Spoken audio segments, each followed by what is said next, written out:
Bonjour et bienvenue sur cette vidéo où nous allons parler de vacances et de camping. Et oui, les vacances approchent et peut-être que vous allez vous retrouver dans une situation où vous n'avez pas de PC et de téléphone mobile à votre portée. Imaginons un scénario simple. Vous êtes jeune et vos parents ont décidé de vous emmener en vacances, en camping, dans un trou perdu, et bien sûr, ils vous interdisent de prendre avec vous votre ordinateur portable et votre téléphone mobile. Bref, le cauchemar absolu. Mais dans cette histoire, tout n'est pas noir. Car vous avez fait la connaissance d'une jeune et jolie jeune fille dans ce camping, avec qui vous avez sympathisé, et avec qui vous aimeriez bien échanger des mots doux sans que ses parents tombent dessus. Mais voilà, vous n'avez à votre disposition aucun moyen de chiffrer un message à part un stylo et du papier. Alors nous allons voir comment, malgré tout, vous allez pouvoir protéger votre vie privée, même en camping. Commençons par le chiffrement par substitution. C'est une méthode relativement simple qui consiste à aligner sur une ligne l'alphabet ainsi que les chiffres de 0 à 9, puis de refaire la même chose sur la deuxième ligne, mais cette fois-ci en décalant de 3 rangs. Donc la deuxième ligne, au lieu de commencer par ABC, commence par 7, 8, 9 et continue ABCDEF, etc. Prenons un petit message simple. Rendez-vous à 23h30 à la piscine pour le fameux bain de minuit. Alors, commençons à chiffrer notre message. Commençons par la lettre R. Vous voyez que dans le tableau, la lettre R correspond à O.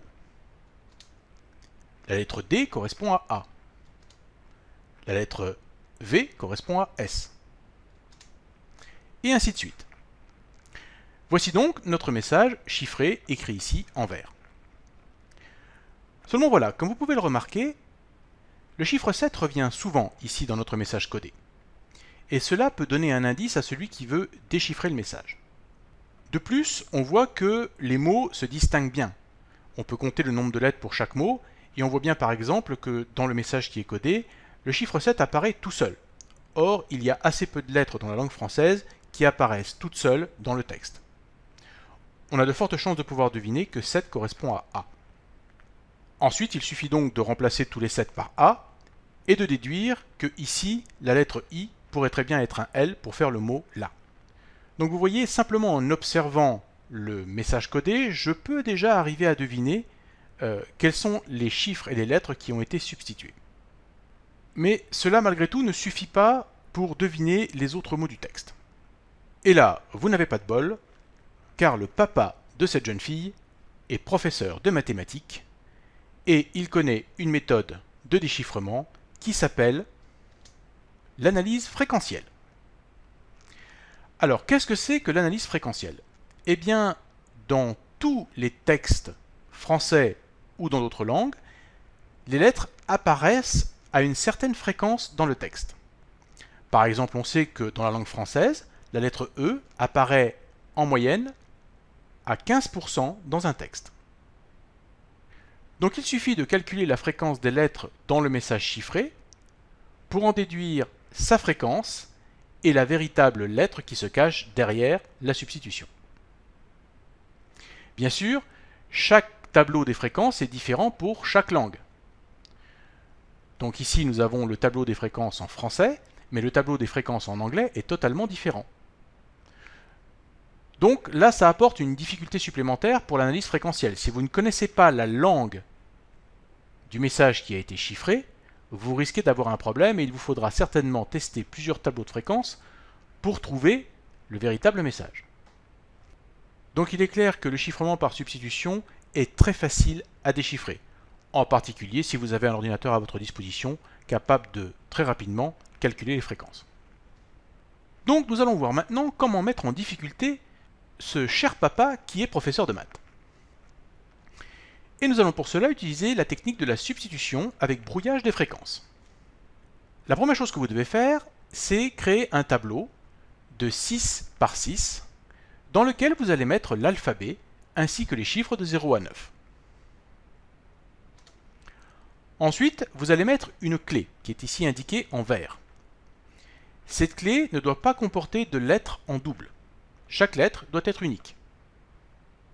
Vous mettez donc la clé sur les colonnes et sur les lignes. Ensuite, créez un tableau de 5 colonnes.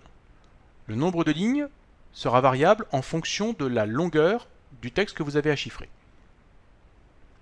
Mais votre tableau doit avoir 5 colonnes. Reprenons notre petit message de tout à l'heure, rendez-vous à 23h30 à la piscine. Si je prends la lettre R, je constate que la lettre R correspond à la ligne F et à la colonne E. Donc nous allons partir du principe que nous commençons toujours par la ligne, puis par la colonne. Donc R correspond à FE. Je vais donc mettre dans mon tableau FE. Et je vais continuer.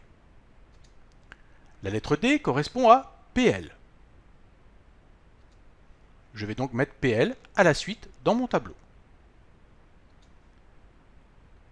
Ensuite la lettre V, LL, et je vais continuer de mettre à la ligne, au bout, LL dans mon tableau.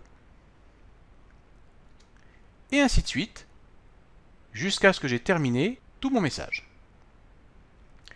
Vous voyez cependant que je n'ai pas réussi à remplir mon tableau jusqu'au bout. Il faut que toutes mes lignes soient pleines. Donc ce que je vais faire, c'est que je vais ajouter aléatoirement des lettres de ma clé. Ici, je vais mettre GA, GA, qui correspond à la lettre Z. Donc lors du déchiffrement, mon message se terminera par ZZZZZ, ce qui indiquera qu'en fait le message est terminé. Je peux bien sûr utiliser n'importe quelle autre lettre de ma clé en doublon pour indiquer que mon message est terminé. Ici, les espaces ne sont pas chiffrés. Vous pouvez les chiffrer si vous voulez, en faisant par exemple des double Z à l'aide de GA, GA, ou vous pouvez aussi créer une grille de chiffrement dans laquelle vous intégrez les espaces, c'est-à-dire que votre grille de chiffrement ne sera plus de 6 par 6, mais de 7 par 7, et vous pouvez y ajouter les espaces et les caractères de ponctuation par exemple. Ici, nous n'allons pas chiffrer les espaces. Maintenant, pour chiffrer mon message, je vais prendre chaque couple de lettres verticalement. Ici, FL va me donner dans le tableau la lettre P. Donc toujours en commençant par la ligne, puis la colonne.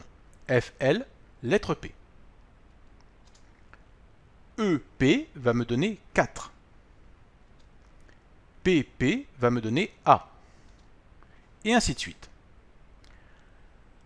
Comme vous le voyez ici, non seulement nous avons brouillé les fréquences, mais nous avons également fait des mots groupés par 5 lettres. Donc nous avons également brouillé le nombre de caractères par mot. Nous n'avons que des blocs de 5 caractères. Pour déchiffrer, eh bien vous faites l'opération inverse.